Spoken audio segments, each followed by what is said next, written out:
Hey there, I'm Ava, 32 years old, thriving in my marketing career and living what I thought was my dream life. I've got an incredible house in the suburbs, and my husband, William, is a brilliant software engineer who's always had my back, or so I believed. Things started to unravel when my mother-in-law, Linda, began acting strange. Now, Linda and I have never been close, but suddenly she's all buddy-buddy with Luna, the daughter of our new neighbors. Luna's 25, and Linda treats her like the daughter she never had. Hey William, have you noticed how much your mom's been hanging out with Luna lately? I asked one evening over dinner. Huh? Oh yeah, Mom said she's helping Luna with job applications or something, he replied casually. I shrugged it off. That's nice of her, I guess. But I couldn't shake this weird feeling. Every time I saw them together, they'd be whispering and giggling like schoolgirls. It was unsettling. During our weekly game night, I vented to my friends, Tom and Karen. Am I overthinking this, or is Linda acting weird? Karen raised an eyebrow. Weird how? She's suddenly best friends with Luna. It's like they've got some secret joke that I'm not in on. Tom laughed. Maybe they're planning a surprise party for you. I wish it were that innocent. Work was crazy, and I was up for a major promotion, so I was practically living at the office. Meanwhile, William started coming home later and later. Another late night? I asked, trying to sound casual. Yeah, this project's brutal. Don't wait up, he said. I wanted to believe him, but my gut told me something was off. One afternoon, I was grabbing the mail and spotted Linda and Luna huddled together on Linda's porch. They went silent as soon as they saw me. Hey Ava, Luna chirped, overly cheerful.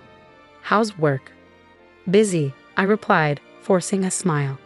What are you two up to? Linda waved it off. Oh, just some girl talk, nothing you'd be interested in, dear. Right, because I'm not a girl or anything.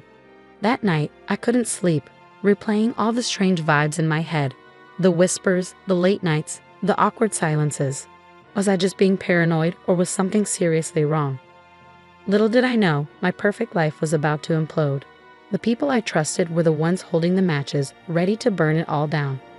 Monday morning, I walked into work, ready to crush my presentation for the promotion.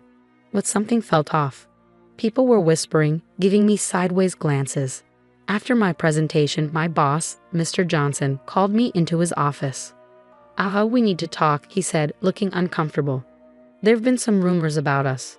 I'm sorry, but I have to pass you over for the promotion. We can't have people thinking. Well, you understand. I was stunned. What? That's ridiculous. There's nothing going on between us. He sighed. I'm sorry, Ava. My hands are tied. I left work early, my mind spinning. At a neighborhood barbecue that weekend, I overheard Mrs. Peters gossiping with another neighbor. Did you hear about Ava Thompson? Apparently, she throws wild parties. Someone even said they saw drugs there. I nearly dropped my plate. What the hell was going on? When I got home, I confronted William. People are saying insane things about me. Wild parties, an affair with my boss. What's happening? William looked uncomfortable, avoiding my eyes. I don't know, Ava. Maybe there's some truth to it. You've been working late a lot. I stared at him shocked. Are you serious? You know me better than that. The next day, Linda stopped by unexpectedly. Oh, Ava, she said with fake concern. I'm worried about you. Your behavior lately. It's just not right. Maybe you should be careful. Before I could respond, Luna bounced in. Hey, William, ready for our run? She smiled and touched his arm, laughing at something he said, while he just stood there, not even trying to push her away. Even Tom and Karen started acting strange. At our next game night, Karen asked, hesitantly, Ava, is everything okay? We've been hearing things. I'm not having an affair, I'm not doing drugs, and I'm not throwing wild parties, I snapped. Tom looked skeptical. Look, if you need help. I stormed out, feeling more alone than ever. The final straw came when I decided to surprise William by coming home early. As I walked in, I heard laughter from upstairs. I rushed to our bedroom and froze. There was Luna, twirling in front of my mirror in my favorite dress. William was sitting on the bed, smiling at her. What the hell is going on here? I demanded. William jumped up, looking guilty. Ava, we. Luna needed something to wear for a job interview. Luna had the audacity to smile. Thanks for letting me borrow this, Ava. You're such a sweetheart. I was speechless as she sauntered out.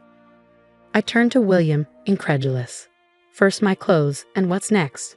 My identity? That night, as he showered, I did something I never thought I'd do. I checked his phone. And there they were.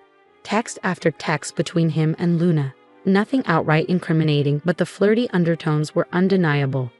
Hey handsome, thanks for today, you're always so helpful. Anytime, Jess. You looked amazing in that dress. My world was crumbling. My job, my reputation, my marriage, everything I had worked so hard for was slipping through my fingers. And for what? I hadn't done anything wrong. Lying in bed that night, with William snoring beside me, I made a decision. I wasn't going to be a victim anymore. Someone was orchestrating this nightmare, and I was going to find out who. And when I did, they'd regret ever messing with Ava Thompson. I'd had enough of being a pawn in someone else's twisted game. It was time to take control and uncover the truth. First step, install hidden cameras throughout the house. It felt wrong, but I was desperate. William, I'm heading out for a bit. I called out, my heart racing.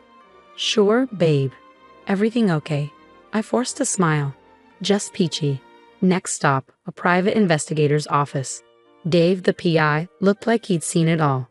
So, you want me to tail your mother-in-law and some young neighbor? He asked. Eyebrow raised. Exactly. Something's not right, and I need proof. Back at work, I swallowed my pride and knocked on Mr. Johnson's door. Sir, can we talk? I need to explain what's really going on. He listened skeptical at first, but as I laid out the bizarre series of events, his expression softened. Ava, I had no idea. I received anonymous tips about your misconduct. I should have talked to you first. Relief washed over me, at least someone believed me. That night, I called an old friend, Alex, who had become a hotshot lawyer. I needed legal advice. Ava, long time no talk. What's up? I spilled everything. Alex whistled low. Damn girl. You're in a mess. But don't worry, we'll figure this out. Days passed, and the evidence started pouring in. I was reviewing the camera footage when I saw it. Linda and Luna sneaking into my home office, planting what looked like drugs in my desk drawer. Those lying, manipulative. I bit back my words, fury building inside me. Then Dave called with more news. Miss Thompson, I've got something. Your mother-in-law, she's been paying the neighbor girl. Looks like she hired her to seduce your husband. It all clicked. Linda had orchestrated the entire thing, using Luna as her pawn to destroy my life. That evening, I confronted William, laying out everything I had discovered. Ava, I don't know what to say, he stammered, his face pale. How about the truth for once? I snapped. William broke down, tears streaming down his face. Luna came on to me hard. I was flattered. Nothing physical happened, I swear, but I liked the attention. I'm so sorry, Ava. I never meant for this to happen. I stared at him, the man I thought I knew. You're sorry. You let your mother and some girl destroy everything we built because you liked the attention. Please, Ava, he begged, reaching for my hand. We can fix this. I love you. I pulled away, my voice cold. Fix this. This isn't a broken vase, William. This is our life, our marriage, and you stood by while it burned. As I walked out of the room, leaving William sobbing on the couch, I felt a strange sense of calm. The truth was out. Now, it was time for justice. I picked up my phone and dialed Alex. Hey, it's me. I've got all the evidence. What's our next move? Alex's voice was firm. We build a case, Ava. And then we make them regret ever messing with you. For the first time in weeks, I smiled. They thought they could break me, but they had no idea who they were dealing with. Ava Thompson doesn't go down without a fight. And this fight, it was just beginning. The day of reckoning arrived when Mike's entire family gathered for his sister's birthday. I knew this was my moment. With Alex by my side for support, I walked in, head held high. I have something you all need to see, I announced, setting up my laptop. The room fell silent as the footage of Linda and Luna played on the screen. Gasps echoed through the room as the footage of Linda planting drugs in my office played. Mom, what the hell?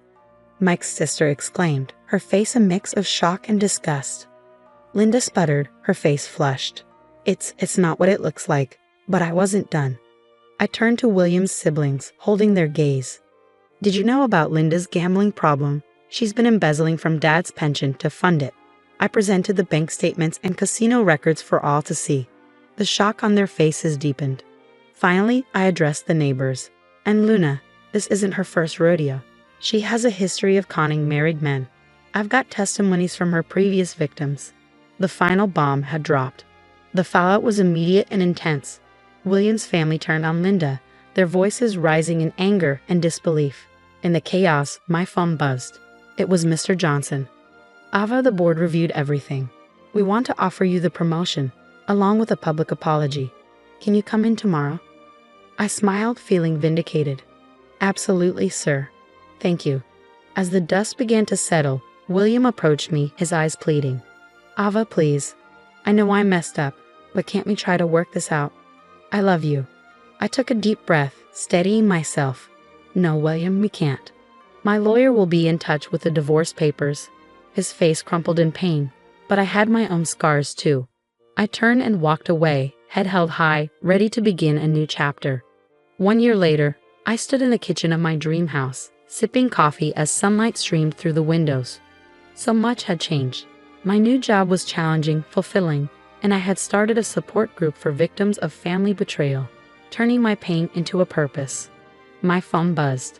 A text from Tom and Karen, full of apologies for doubting me and asking to reconnect. I appreciated their words but kept them at arm's length. Trust, once broken, takes time to rebuild. Another text popped up, this one from Alex. Dinner tonight at that new Italian place?